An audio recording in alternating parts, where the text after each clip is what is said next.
Caitlin Clark obviously dominating the fan voting, more than I think 1.3 million votes, some sort of record. But when it comes to the players ranking her, she finished 9th among guards. Her peers. 9th. That's the badge WNBA players just pinned on Caitlin Clark. Fans hollered number 1. Media settled at number 3. Her peers? 9th. Tonight, we yank back the curtain on the jealousy, the politics, and the straight-up hate that turned a rookie phenom into a locker room lightning rod. Buckle up. And what everybody is talking about are the player rankings when it comes to the All-Star ballot. First, the mechanics. All-Star starters are split 50% fan votes, 25 media, 25 players. Fans hammered the servers. 1.29 million clicks for Clark, largest single vote in league history. Media shrugged, slotted her top 3. Players?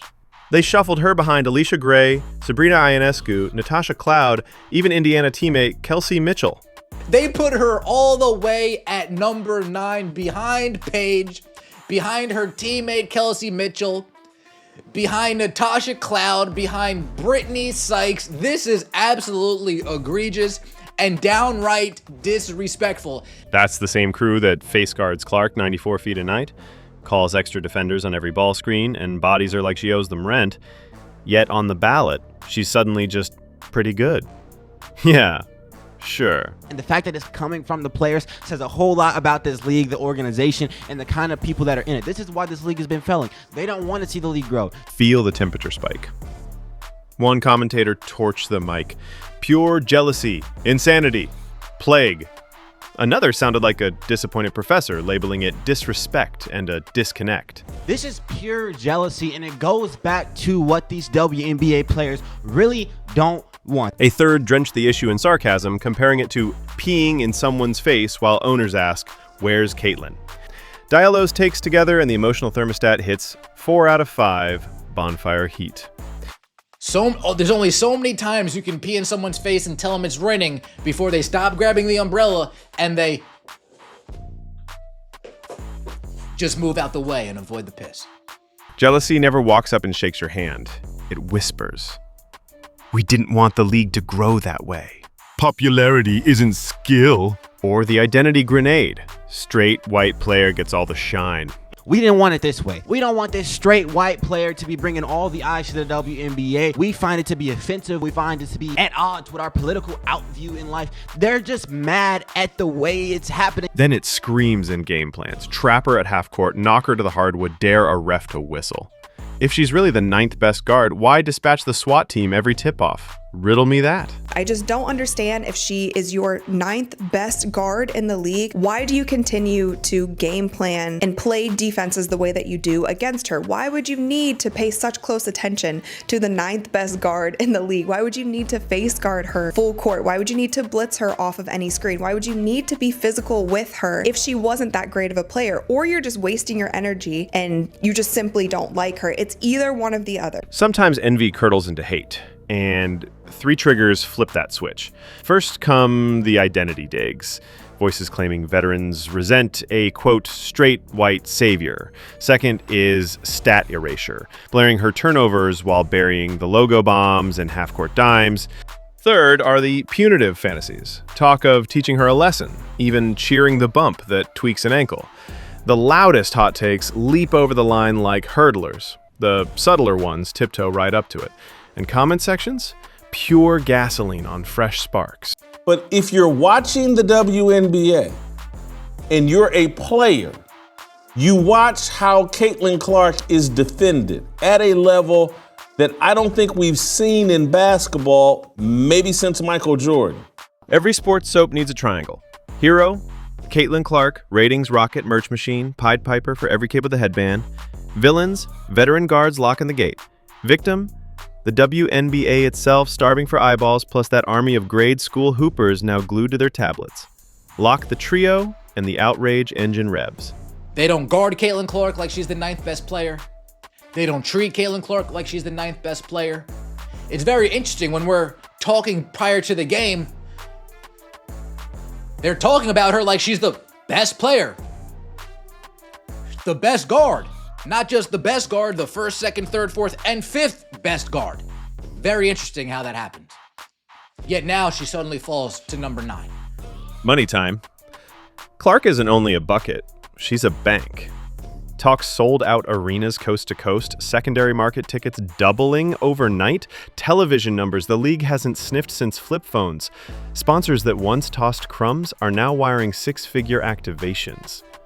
When veterans downvote the cash cow, commentators yell self-sabotage, and the audience nods like bobbleheads. Gatekeeping is simple. Question her resume, harp on rookie turnovers, sermonize, pay your dues. It's healthy critique. Until you rank her behind players she flat out outscores, out-assists, and outdraws. Then, it's turf protection in a stat-padded envelope. Nobody in the league can do what she does when it comes to scoring, playmaking, IQ, all the things, especially with all the defensive attention she's drawing. Nobody's getting guarded like her. There's nobody in the league who is doing what Caitlin Clark's doing with all this pressure on her. Let's zoom on the stats the haters skip. Clark's averaging 22, 6, and 8 when healthy, leads all guards in deep range makes, and has already logged 2 triple-doubles, something the league only saw 9 times in 27 years before she arrived. She owns the highest pace-adjusted assist rate for a rookie since Sue Bird, and her off-ball gravity gives teammate Aaliyah Boston a full extra paint touch per quarter. That's data, not hype. Yet her peers voted Boston 9th among front-court players, too. Looks less like a Clark problem, more like an Indiana Fever tax. Everybody has to agree she is a top 3 player in the WNBA if you actually have a basketball brain. History lesson. Rookies getting snubbed isn't new. Candace Parker debuted, captured MVP and Rookie of the Year, and still heard veterans mutter. Diana Taurasi bumped heads with Lisa Leslie her first season, but never did a first-year player drag national ratings up triple digits. That's Clark's differentiator, and that's the nerve the vote stabbed. Zoom forward to Indianapolis, July 19th, All-Star Weekend. Fans will tune in for Team Clark versus Team Nafisa Collier. Coaching Clark's squad, Cheryl Reeve, the Minnesota skipper who's been the loudest skeptic of Clark mania. If you're asking yourself, well, who's that coach going to? None other than Cheryl Reeve herself, the #1 detractor of the Caitlin Clark effect. The league literally scripted a soap opera bench.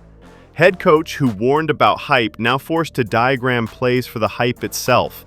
The broadcast will eat that tension with a spoon. Cheryl Reeve will be coaching Caitlin Clark. You can't write a better script. Back to jealousy math. We ran the 8-category envy index: identity digs, economic envy, gatekeeping language, stat erasure, punitive fantasy, public ritual, that's the vote itself, defensive overkill, and omission of context. 10 points per bucket. Clark Discourse scores 8.5 on jealousy, 6 flat on full-blown hate. Translation: envy is baked into almost every soundbite. Hate is small yet thunderously loud. Consequences? Locker rooms polarize. Rookies wonder whom to trust. Vets eye each rookie handshake for hidden cameras. Owners at the CBA table will absolutely weaponize the mess. If the players can't even rank their star honestly, why should we hand over bigger revenue splits? When you guys are in the negotiation room and you're getting asked all these questions, where's Caitlin Clark? And you keep calling me and it goes ring, ring, ring, ring, ring, ring. Shout out to Kevin Gates. When you guys text me and he gets left on red, you guys know why. Media keeps milking outrage. It fills ad inventory. Fans have a new rally cry. Hashtag 9th place my foot, trending by noon. Ignore the cash math and the narrative heat, and the 9th place saga burns into the league's forehead like a cattle brand. Sponsors hate drama they can't monetize, parents hate role model beef, and casual viewers drift when sports feel like Twitter wars. Fix it? 2 things. 1. Veterans publicly acknowledge Clark's skill. No need to kiss rings, just call a 3 a 3.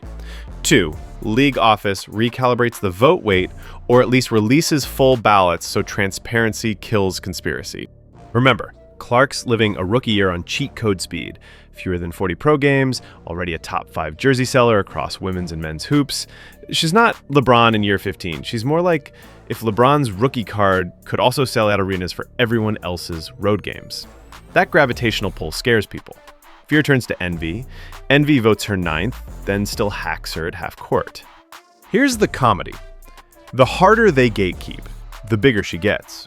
ESPN Replay loops the logo threes. TikTok stitches the shoulder bumps. Every cold shoulder adds another storyline. Every shrug sells another Indiana jersey.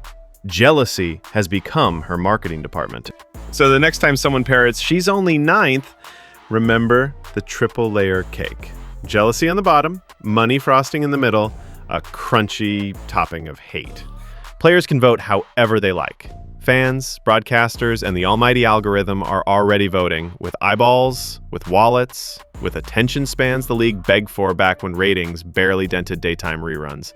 Maybe the vets come around, maybe they don't. Either way, the train's moving. The question isn't whether Caitlin Clark belongs in the W. The question is, who wants to ride the revenue wave, and who prefers to watch from a life raft labeled 9th? I'm Climby. Thanks for sticking for the full download. If you dug the breakdown, pound that subscribe, smash the like, share it with your group chat, and I'll catch you where else? Courtside.